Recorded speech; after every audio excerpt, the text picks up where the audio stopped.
Hello, my friends. Happy Sunday. Happy new month. It's Dr. Abby on Tell Me the Stories of Jesus.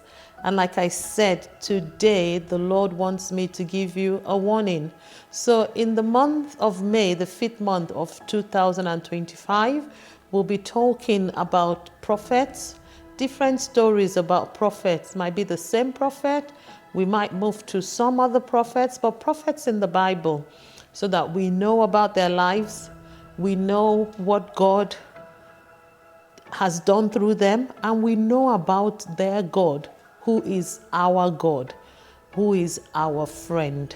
Okay? So this Sunday, our text is from the book of 2 Kings, chapter 2, from verses 23 to 25. It's a very short text, and hopefully it's a very short message to you. It's a new month, but I want you to please, I beg of you, take it very, very seriously. So what happened there? We're going to talk about the prophet Elisha. Remember, we've said prophets are men of God, people who God has given that gift of prophecy, people that can tell you what will happen, things that have happened in the past. The Lord speaks through them to us. They have that gift. And it is from God, not from any other source.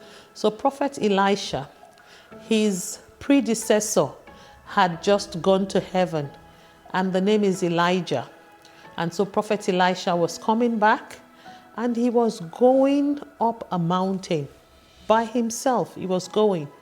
And then some young people, children, came, and then they started to chant after him. Prophet Elisha happens to be somebody who is bald.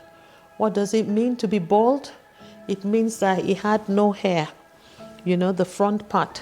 Some people are bald, very wide patch, some a little, but he was bald, no hair. That means he was shiny up here. And they started to chant after him. Baldheaded man, go up the mountain. Baldheaded man, go up the mountain. Baldheaded man, go up the mountain. You can imagine so many children, and he got so angry. We're not going to go about, we won't talk much about that side where his anger. We're addressing ourselves as young boys and girls who want to live right by God. He got angry and he put a curse on them. And you know what happened? 2 bears came from the bush and killed 42 of them. 42. So you can imagine the number of young people going after him and chanting, "Baldheaded man, go up the mountain."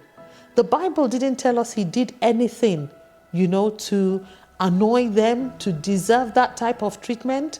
And they were chanting. And so that happened to them. That was the end of them. Unfortunately, they died. The bears killed them. That's the end of our story. Now the warning to you. My friends, be careful. Don't keep bad company. Don't keep the company of people that bully others.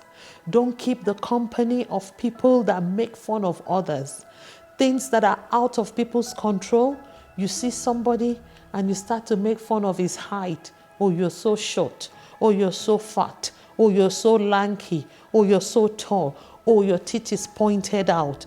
Oh, you're so poor. Some things, even, oh, you're so dirty. Yeah, maybe the person is dirty, but is it your business? Rather than, oh, you're so dirty, you can find a positive way of helping the person to be clean, to remain clean. Don't join the company of people that make fun of others. The company of people that see the weakness, the deficiency, the things that are not so perfect in others, and then you make fun of them. You don't say it once, you make it a daily repeated thing, because that was what they did. They were chanting after him. God does not like it. And when it gets to a point, God will back that person and God will fight back. And you don't want the repercussion. Now those young people that died, who suffers for it? Their parents. Their family members. They are the ones that are there in pain that they've lost a loved one. You want to be very careful. As a child of God, the Lord hates it. Please, I hope you don't do it.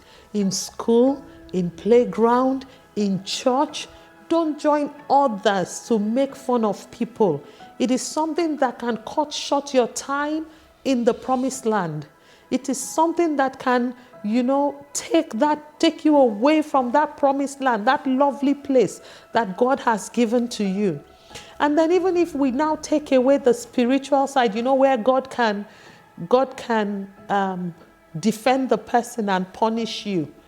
Elisha, some other prophets would maybe not have said anything and just go away, but he had a temper. You don't know the temperament of the person you're teasing, the person you're bullying, the person you're taunting. They provoked him and he put a curse on them, even though he was a man of God.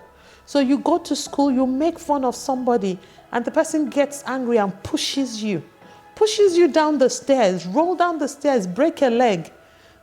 Yeah, that can happen. So you don't want to do things like that, because you cannot predict the person that you're making fun of, the person you are poking, the person you're making so sad. Apart from it not being nice, it can provoke a bad reaction that will affect you negatively. If the person lashes out and you get hurt, you get injured, you get disabled, what's going to happen? Added to the fact that God is then not even happy with you for doing that, because that does not show that you're a good ambassador of Christ. So I'm sorry today. Am I sorry? Well, it's a warning. It's not one of the usual stories, that is all good and, happy. But I believe that the Lord, because it's something a lot of young people do, the Lord wants me to tell you, if it is something you do, don't. Stop it.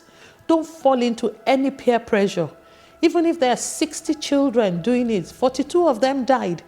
I'm sure some of them did it because they didn't want somebody to think they are weak or they're not, strong enough, they're not man enough.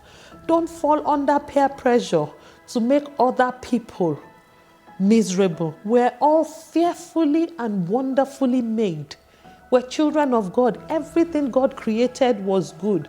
Please don't look at somebody and start to make fun of something about how God has created them. Until next week, please remain good. Be good boys and girls, and we'll talk about another story. Another prophet, or maybe same prophet with another story, and we will learn from it. But please heed to my warning for the rest of your life. It's your friend, Dr. Abby, on Tell Me the Stories of Jesus. Bye.